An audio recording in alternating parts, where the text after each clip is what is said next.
Even today, 250 years to the day later, these words command a tremendous power over us as Americans. For 250 years, they have stirred our hearts and they've reminded us of who we are as a people. But to Washington's soldiers, to the people to whom they were first read, think about this, they were entirely new. What has become standard American parlance, they had never heard those words before. And I think it's something striking to reflect on, that in 2026, the Declaration was written with the assumption that its audience would immediately grasp its words. Though they had never heard it, they would know exactly what it meant. It wasn't written for historians. It wasn't written for academics. It wasn't written for the generations to come. It was written for the people of this fledgling country. It was written for the soldiers who would fight to turn those words into a new system of government. As a document, it does not handhold its readers. Its citizenship at a very hard level. It does not pause to explain who this creator is. It doesn't explain what the equality of men means. It doesn't try to go into details about the consent of the governed. It simply declares these truths to be self-evident. 250 years later, it's worth asking, self-evident to whom? If the Declaration proclaims truths the founders believed to all mankind, yes.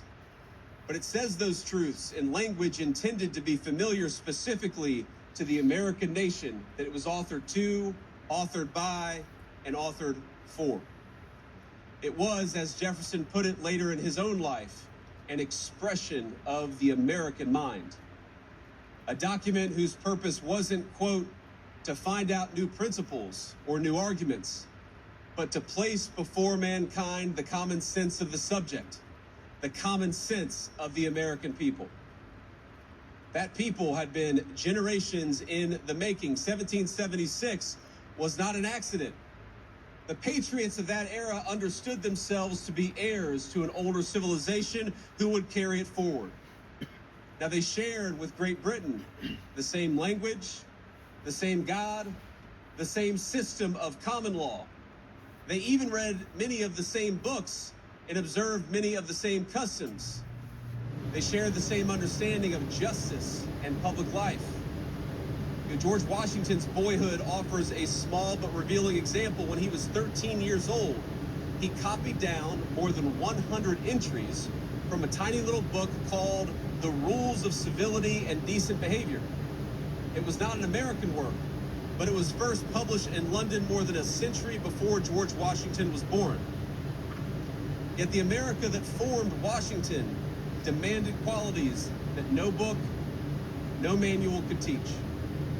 Before General Washington commanded an army, he spent his 20s surveying America's wild interior, saving up money, learning self-reliance on a continent that rewarded initiative more than pedigree. It didn't care if you were a nobleman, it cared what you could do. Now, our society at the time reinforced the habits Washington learned in the wilderness. Frontier life rewarded resourcefulness, while America's colonial assemblies taught citizens to govern their own affairs. It taught citizens to be self-governing human beings. Churches at the time, especially those who were touched by the Great Awakening, reminded congregants that no earthly hierarchy outweighed the equal dignity of every human soul before its creator. All of that came together. And so it was no surprise that when Washington's soldiers first heard the Declaration 250 years ago, they understood precisely what it meant. They understood the meaning that was conveyed. It was seismic, but it was their birthright as citizens of this new republic. The words might have been new, but they expressed a feeling, something that already lived in the heart of every single American patriot. And I believe those words still live in the heart of every single American patriot today. And for 7 long years, they fought for that birthright. It wasn't easy. On some days, it was hotter even than it was today, as hard as that is to believe. Many suffered and died for that dream and died for those principles. But by the grace of Almighty God, they secured for us a free, a proud, and an independent republic that endures, and doesn't just endure, but thrives to this very day. As Washington traded in the uniform for the presidency, he remained preoccupied with the physical land that had shaped him. He imagined wagons crossing mountains, paths out of the Alleghenies and the Appalachians, and canals connecting the Potomac and the Ohio River to its western valleys. Our first president would not live long enough to see that vision of a continent connected. He would not live to see it to completion. But the rivers he surveyed in his youth carried on westward without him. They carried settlers and new riches and cities waiting to be built. And eventually, they carried a 13-year-old boy by the name of James Buchanan Eads. In the fall of 1833, Eads and his family, like many Americans, moved west to the nation's growing frontier, the land of opportunity. And as their steamboat approached St. Louis, its boiler exploded, throwing him into the turbulent waters of the Mississippi. The family lost everything, every earthly possession, and the river nearly killed young Eads.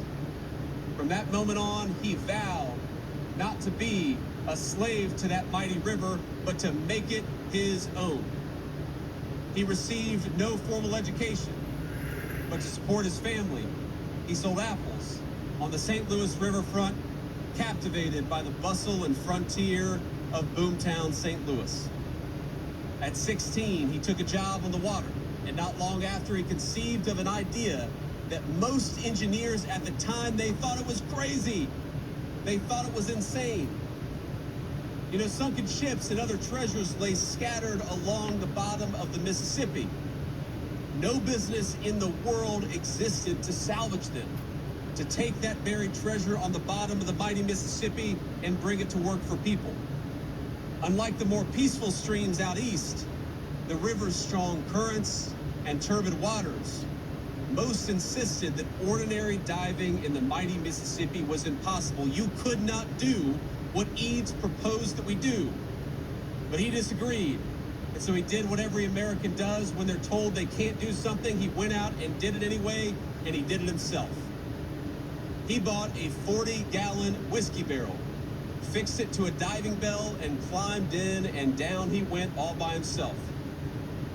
The riverbed was pitch black, the current pulling his feet every which way. Sand swirled around him like a dense snowstorm, he later recalled. But he located his target, a large hunk of lead, tied on the cable, and came back to the surface. Eads went on to become one of the nation's greatest civil engineers. He built the very first bridge spanning the Mississippi River south of its confluence with the Missouri. An impressive feat for a man who'd never built a bridge before.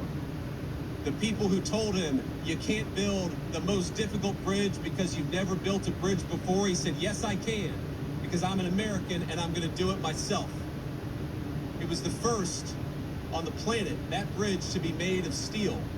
And residents of St. Louis still use that bridge to this very day, nearly 200 years later.